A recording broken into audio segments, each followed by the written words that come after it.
M Q M Pakistan کے opposition leader Sindh assembly علی خورشیدی کا M Q M کے مرکزی الیکشن آفس میں اراکین خواتین اسمبلی کے ہمراہ پریس کانفرنس کرتے ہوئے کہنا تھا، ہم جنازے اٹھا کر تھک گئے ہیں۔ 3 ماہ میں 59 افراد ڈکیتوں کے ہاتھوں جان سے ہاتھ دھو بیٹھے، درجنوں زخمی ہیں۔ پولیس اور سندھ حکومت عوام کو تحفظ دینے میں ناکام ہو گئی ہے۔ اب ہم خاموش نہیں رہ سکتے، جلد لائحہ عمل کا اعلان کریں گے۔ اگر میں بات کر لوں صرف ان 3 مہینوں کی جو اس سال کے گزرے ہیں، ان 3 مہینوں میں لگ بھگ 59 افراد جو ہے وہ لقمہ اجل بن گئے۔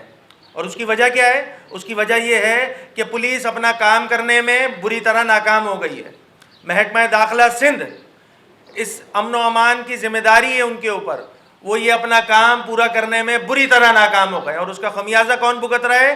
اس شہر کے لوگ بھگت رہے ہیں۔ اس ساری صورتحال میں ایک مرتبہ پھر ریپیٹ کر رہا ہوں، ایم کیو ایم کے کارکنان، میں شہر کراچی کے لوگوں سے اپیل کرتا ہوں کہ بھائی عوام کی جان و مال کا تحفظ ہماری ذمہ داری ہے، ہماری اپنی ذمہ داری ہے جان و مال کا تحفظ کرنا، کیونکہ جس حکومت کی ذمہ داری ہے وہ پوری کرنے میں بری طرح ناکام ہو گئی ہے۔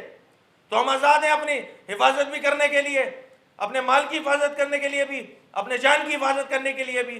تو شہر کراچی کی عوام بھی تیار رہیں، ایم کیو ایم کے کارکنان بھی تیار رہیں، اور ذمہ داران بھی تیار رہیں۔ ایم کیو ایم بہت جلد آئندہ کا لائحہ عمل انشاءاللہ آپ لوگوں کے سامنے پیش کرے گی۔ علی خورشیدی نے کہا 3 کروڑ مالیت کے موبائل روزانہ، 90 کروڑ کے ماہانہ اور 10 ارب سے زائد سال میں موبائل چھینے جا رہے ہیں۔ ڈکیتی انڈسٹری کی صورت اختیار کر گئی ہے۔ حکومت ڈکیتی کی وارداتوں میں جاں بحق افراد کی فیملی کے لیے مالی امداد کا اعلان کرے۔ روزانہ کی بنیاد پہ 1000 موبائل چھینے جا رہے ہیں، تو یہ ڈیلی 3 کروڑ روپے کے موبائل ان شہر کراچی والوں سے چھین لیے جاتے ہیں۔ اگر میں مہینے کے اس کے سٹیٹس نکال لوں تو یہ سمپل ملٹیپلیکیشن ہے، 90 کروڑ روپے کے موبائل ان کراچی کے شہریوں سے یہ رہزن، یہ ڈاکو، یہ کرمنل چھین لیتے ہیں۔ اگر میں اسی کو سال پہ کر دوں، 12 سے ملٹیپلائی کر دوں، تو یہ لگ بھگ 10 ارب 80 کروڑ روپے کی انڈسٹری بن چکی ہے۔ نسرین جلیل نے کہا ایم کیو ایم کی شائنہ کے ساتھ ڈکیتی واردات میں زخمی کیا جانا خواتین کے عدم تحفظ کا ثبوت ہے۔ یہ انتہائی بھیانک صورتحال ہے جب خواتین، ماؤں، بہنوں، بیٹیوں اپنے آپ کو محفوظ نہیں سمجھے۔ ایم کیو ایم کی کارکن شاہینہ سہیل باجی کے ساتھ جو واقعہ پیش آیا، اس کی جتنی بھی مذمت کی جائے کم ہے۔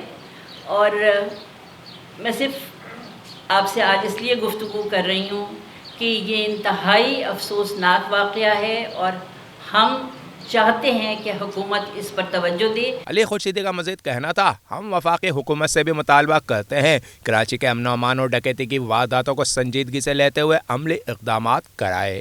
انفارچونیٹلی بدقسمتی سے یہ بات کہنی پڑتی ہے کہ ان کے کانوں پہ جوں نہیں رینگ رہی ہے، وہ اس کو بھی ایک سیاسی ایشو بنانا چاہتے ہیں تاکہ اس مسئلے کو ڈائیلوٹ کر دیا جائے۔ نہیں جی، ایم کیو ایم ایسا نہیں ہونے دے گی، ایم کیو ایم اس میں اسپیئر نہیں کرے گی سندھ حکومت کو۔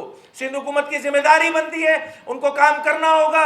اور ہم جو یہ بار بار یہ بات کہہ رہے ہیں، وہ اس لیے کہہ رہے ہیں کہ یہ ایک سیاسی مسئلہ نہیں ہے، یہ لوگوں کی جان و مال کا مسئلہ ہے، اس شہر میں رہنے والے تمام لوگوں کا مسئلہ ہے۔ کیمرامین طارق اشفاق کے ساتھ Hafeez Ansari, metro one news, Karachi. Metro one news, ہر پل کی خبر۔